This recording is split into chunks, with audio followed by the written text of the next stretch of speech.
రాజకీయ సంక్షోభంలో ఉన్నటువంటి జగన్కి ఒక ప్రత్యేకమైనటువంటి ఒక సలహాదారుడు దొరికినట్టుగా మనకు అవకాశం తెలుస్తూ ఉంది.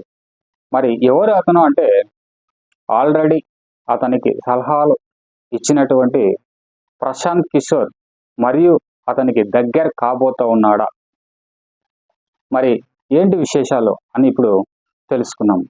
మరి జాతీయ నేత అయినటువంటి ఒక మంత్రి బెంగళూరు ప్యాలెస్లో ప్రశాంత్ కిషోర్ మనకు సలహాలు ఇవ్వబోతా ఉన్నాడు. మరి దానిపైన మీరు మీ అభిప్రాయం చెప్పండి అంటే జగన్ గారు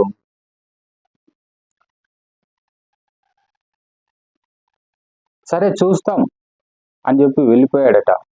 మరి ఆయన ఇప్పుడు ఉన్నటువంటి ఈ రాజకీయ విశ్లేషకులను దగ్గర పెట్టుకోవడం వల్ల ఉపయోగపడుతుందా లేదా అన్న విషయాన్ని మనం ఇప్పుడు తెలియజేస్తాం. ఎందుకంటే ఆయన సంక్షోభమే అని చెప్పవచ్చు. 11 సీట్లతో ఉన్నటువంటి ఆయన కనీసం ప్రతిపక్ష హోదా కూడా లేనటువంటి నాయకుడు ఈ ఆంధ్రప్రదేశ్లో కొనసాగుతోంది. మరి వాటిని పూడ్చడానికి రాజకీయ సలహాలు అవసరం ఎంతైనా ఉంది అని ఆయన గుర్తించాలి.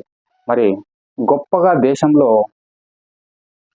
రాజకీయ విశ్లేషకునిగా ఇచ్చేటువంటి వ్యక్తి ప్రశాంత్ కిషోర్. అటువంటి వ్యక్తి గుర్తించాలి. మరియు 2024 ఎలక్షన్లో వాటిని అవకాశంగా తీసుకొని చంద్రబాబు నాయుడు బాగా వినియోగించుకోవడం జరిగింది.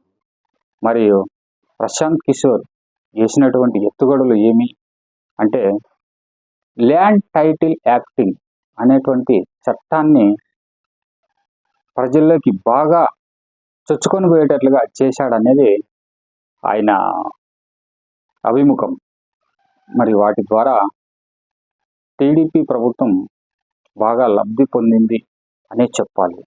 వాటికి కావలసినటువంటి విషయాలను సమాచారాన్ని క్షుణ్ణంగా సద్వినియోగం చేసుకున్నాడని చంద్రబాబు నాయుడు ఒక దిట్ట అని కూడా చెప్పచ్చు. మరి జగన్ ప్రభుత్వం ప్రస్తుతం జగన్ అభిప్రాయం ఎలా ఉంది అంటే ఆయన కొంచెం తగ్గినట్టుగా అనిపిస్తూ ఉంది. అది ఏమి అంటే ఆయన ఉన్నటువంటి నేతలతో మరి ఎమ్మెల్యేలతో మరి కార్యకర్తలను సైతం పిలిచి మీటింగులతో బిజీగా ఉన్నట్టుగా తెలుస్తూ ఉంది. వారి కోసం ప్రత్యేకంగా టైం కూడా కేటాయిస్తున్నాడు అనేటువంటి విషయాన్ని మనకు తెలియజేస్తూ ఉంది. అటువంటి తరుణంలో జగన్ ప్రశాంత్ కిషోర్ని సలహాదారుడుగా నియమించుకుంటాడా లేదా అన్నది ప్రశ్నార్థకంగా మారింది. మరి వాటిని ఆయన పునః ప్రసారం చేసుకొని